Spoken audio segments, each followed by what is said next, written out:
Jadi untuk bersihan jalan nafas tidak efektif, tiga hal yang harus dipantau itu adalah pola nafasnya.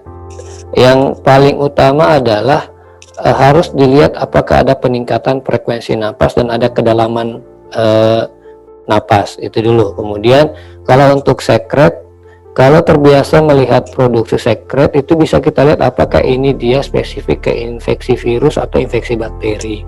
Kalau dia murni infeksi virus, biasanya sekretnya itu warnanya bening, tidak berbau, dan dia konsistensinya encer. Nah, tapi kalau kemudian pasiennya itu lebih ke arah infeksi bakteri, maka itu dia jumlahnya banyak, warnanya lebih keruh, bahkan kehijauan kalau dia kronis, kemudian berbau, kemudian konsistensinya dia lebih padat, bahkan dia kental dan sangat lengket.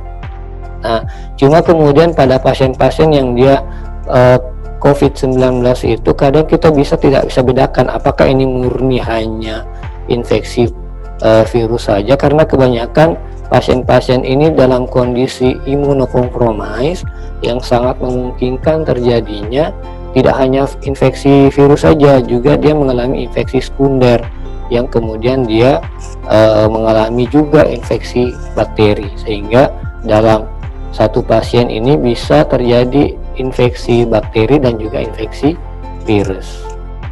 Kemudian yang penting adalah kemampuan batuk efektif, karena ini nanti kita akan mengecek kemampuan pasien untuk mempertahankan jalan napasnya tetap paten, karena ini pertahanan kita terakhir ini untuk membuat jalan napas tetap paten, yaitu dengan cara batuk.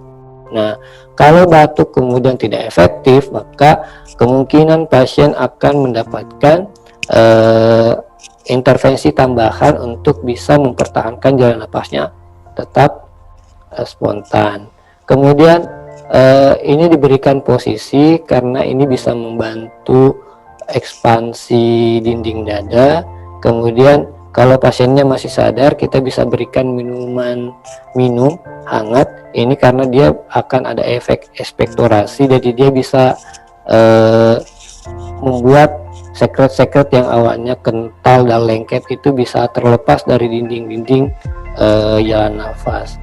Nah, kalau penghisapan lendir ini kalau dalam kondisi pasiennya sudah mengalami penurunan kesadaran dan dia kehilangan proteksi patensi jalan nafas.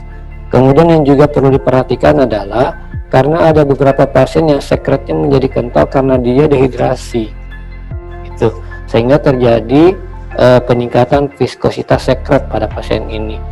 Nah, yang perlu dilakukan di awal sebelum melakukan kolaborasi adalah kita ajarkan pasien ini bisa melakukan batuk efektif.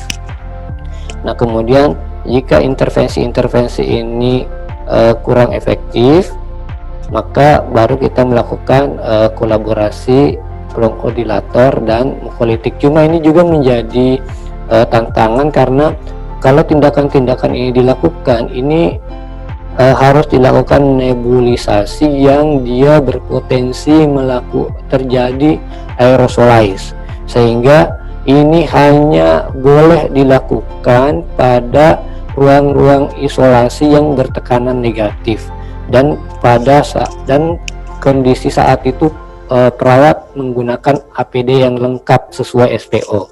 Nah, kalau dia di ruangan yang tidak bertekanan negatif, maka tidak boleh melakukan tindakan nebulasi yang dia berpotensi menyebabkan aerosol.